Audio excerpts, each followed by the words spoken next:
नमस्कार दोस्तों। आज हम बात करते हैं सल्तनत काल का विस्तार के बारे में। सल्तनत काल का विस्तार सर्वप्रथम खिलजी वंश से प्रारंभ हुआ। खिलजी वंश यानी कि 1290 ईस्वी से 1320 ईस्वी के बीच रहा। बलबन की मृत्यु के बाद दिल्ली की सत्ता पर अपना प्रभुत्व स्थापित करने के लिए तुर्क तथा खिलजी सरदारों के मध्य संघर्ष प्रारंभ हो गया।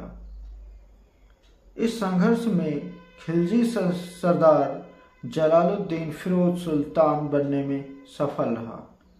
जलालुद्दीन फिरोज खिलजी के पूर्वज अफगानिस्तान के खल्ज नामक स्थान से भारत आए थे। अफगानों की भाषा में गर्म प्रदेश को खल्ज कहा जाता है। अफगानिस्तानी भाषा में जो है गर्म प्रदेश को खल्ज कहते हैं, अतः ये खिलजी कहलाए। जलालुद्दीन फिरोज खिलजी यानी 1290 ईस्वी से 1296 ईस्वी के बीच जलालुद्दीन फिरोज खिलजी ने दिल्ली में खिलजी वंश की स्थापना की। वह एक उदार एवं सहिष्णु शासक था। उसने दंड के नियमों को मानवीय बनाने पर ध्यान दिया और विद्रोही तुर्क सरदारों को संतुष्ट करने की नीति अपनाई।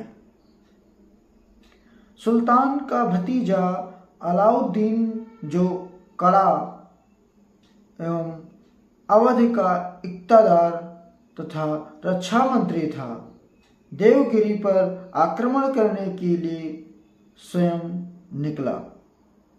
वहां उसे विजय के साथ साथ अपार धन मिला।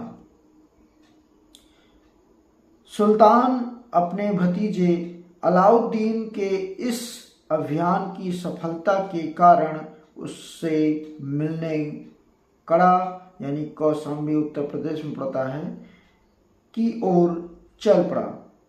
कड़ा में सुल्तान की हत्या उसके भतीजे अलाउद्दीन द्वारा कर दी गई। जलालुद्दीन की मृत्यु के बाद अलाउद्दीन खिलजी ने सिंहासन प्राप्त किया। अलाउद्दीन खिलजी 1296 ईस्वी से 1316 ईस्वी के बीच अलाउद्दीन खिलजी 1296 ईस्वी में दिल्ली के तख्त पर बैठा। वो महान विजेता, कुशल शासक और चतुर राजनीतिज्ञ था। उसके सुल्तान बनते समय दिल्ली सल्तनत में अव्यवस्था का बोलबाला था। उलेमाओं का दखल शासन में बहुत बढ़ गया था।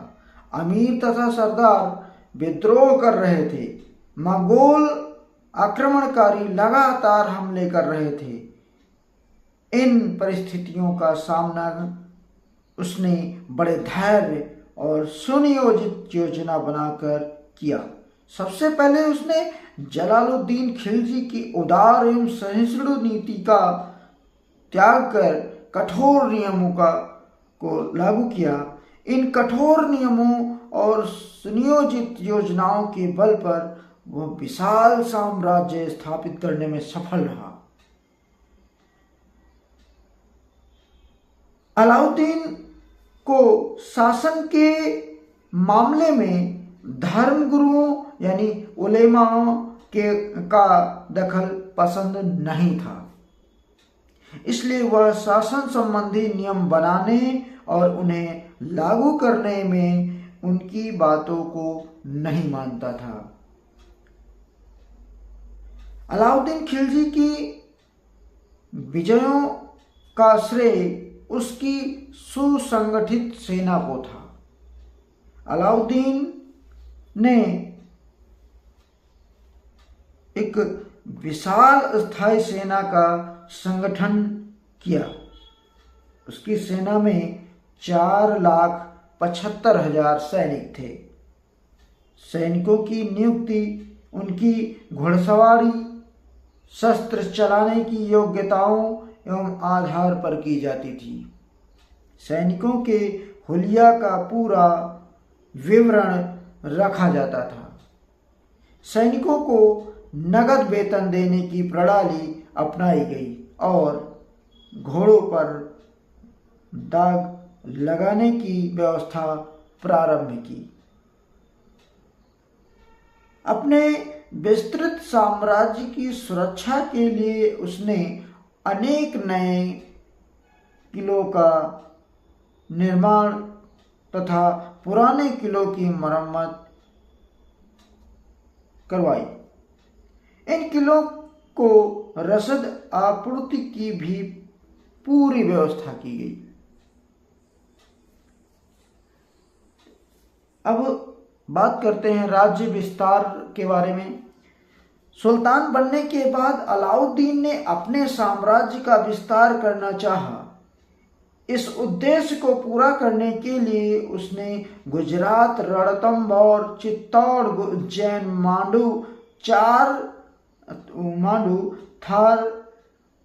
धार तथा चंदेरी के राजपूत राजाओं को हराकर उनके राज्यों पर अधिकार कर लिया। अलाउद्दीन के सेनापति मलिक काफूर ने दक्षिण भारत के देवगिरी, तेलंगाना में पड़ता है, तेलंगाना और होयसल राज्यों पर विजय प्राप्त की और उन्हें सुल्तान की अधीनता स्वीकार करने के लिए विवश किया।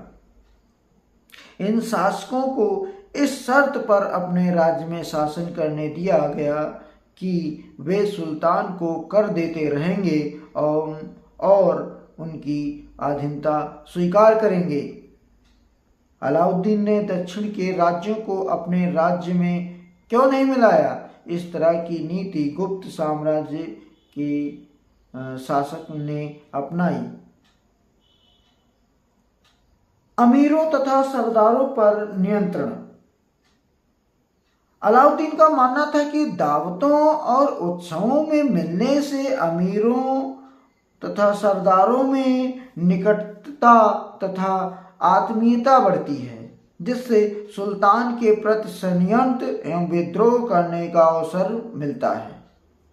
अतः विद्रोहों को रोकने के लिए अलाउद्दीन खिलजी ने दरबार के अमीरों तथा सरदारों पर कठोर प्रतिबंध लगाए।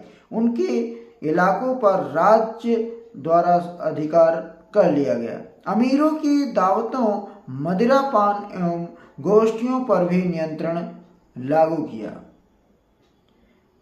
सुल्तान की पूर्व आज्ञा के बिना अमीर सामाजिक समारोहों का आयोजन नहीं कर सकते थे। गुप्तचर सदैव उन पर नजर भी रखते थे। इन प्रतिबंधों से सरदार एवं अमीर भयभीत रहते थे। सुल्तान के विरुद्ध किसी को सिर उठाने का साहस नहीं था। इस प्रकार उसकी अमीरों पर पूर्ण प्रतिबंध स्थापित हो गया था। मंगोल आक्रमणों का विरोध। अब बात करते हैं मंगोल आक्रमणों का विरोध, यानी कि भारत की उत्तरी पश्चिमी सीमा पर मंगोलों के आक्रमण होते रहते थे। अलाउद्दीन के समय में भी मंगोलों ने कई बार आक्रमण किए। मंगोलों के आक्रमणों से सुरक्षा के लिए अलाउद्दीन ने बलबन की भांति पुराने किलों की मरम्मत करवाई और नए किलों का निर्माण करवाया। इन किलों में उसने योग्य और कुशल सेना रखी। यह सेना मंगोलों के आक्रमणों को रोकती थी। अलाउद्दीन का पहला मध्यकालीन शासक था जिसने लगान का सही अनुमान लगाने के लिए भूमि को बिस्वा से नापने की प्रथा शुरू की थी। खराज यानी लगान पैसों में नहीं बल्कि अनाज के रूप में वसूल किया जाने लगा ताकि नगरों को पर्याप्त मात्रा में खाद्यान्न पहुंचाया जा सके।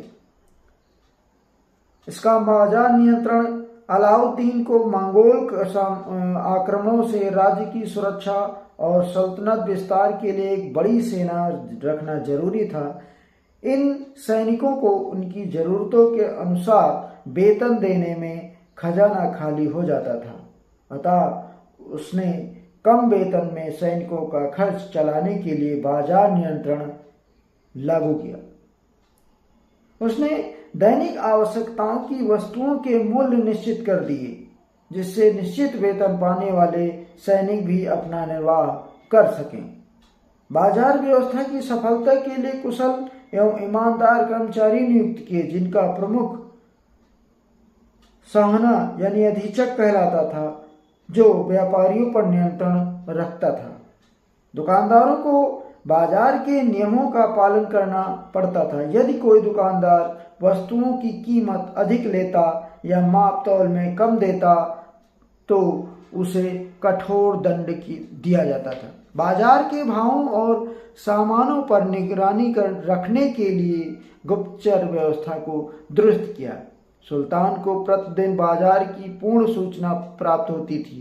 कभी कभी सुल्तान स्वयं भी वस्तुओं और उनके मूल्यों की जांच करता था। इस व्यवस्था का परिणाम यह हुआ कि दुकानदार वस्तुओं का अधिक मूल्य लेने का साहस नहीं कर पाते थे।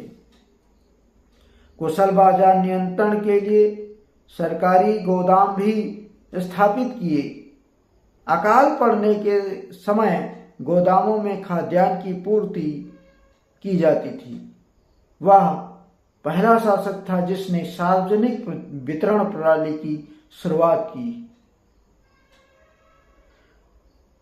अब जानना चाहते हैं साहित्य कला का विकास।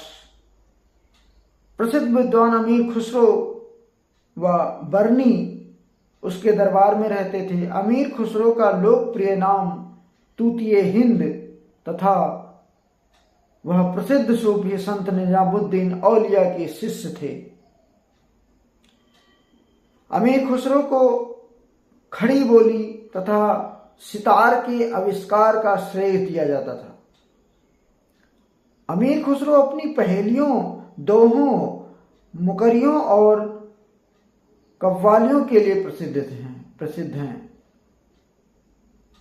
पहली जैसे एक गुड़ी ने यह गुण कीना, हरियल पिंजरे में दे दीना, देखा जादूगर का कमाल, डाला हरा निकला लाल। ये थी पहेली जो अमीर खुसरो द्वारा रचित थी। अब हम आगे देखते हैं। एक हौज को हम देखेंगे। दिल्ली में एक विशाल टैंक का निर्माण कराया था, उसको हम देखेंगे। उसके बाद देखेंगे अलाउद्दीन ने दिल्ली में कुतुब मीनार के निकट कुबतुल इस्लाम मस्जिद के द्वार में आलाई दरवाजा बनवाया था, उसको भी हम देखेंगे।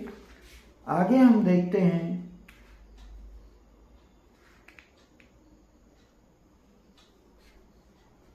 इसका अगली पार्ट में हम मिलते हैं तुगलक काल के बारे में। 1920 इसका समय था 1920 से लेकर 1412 ईस्वी तक। तब तक के लिए नमस्कार। जय हिंद, जय भारत, जय हिंद, भारत माता की जय।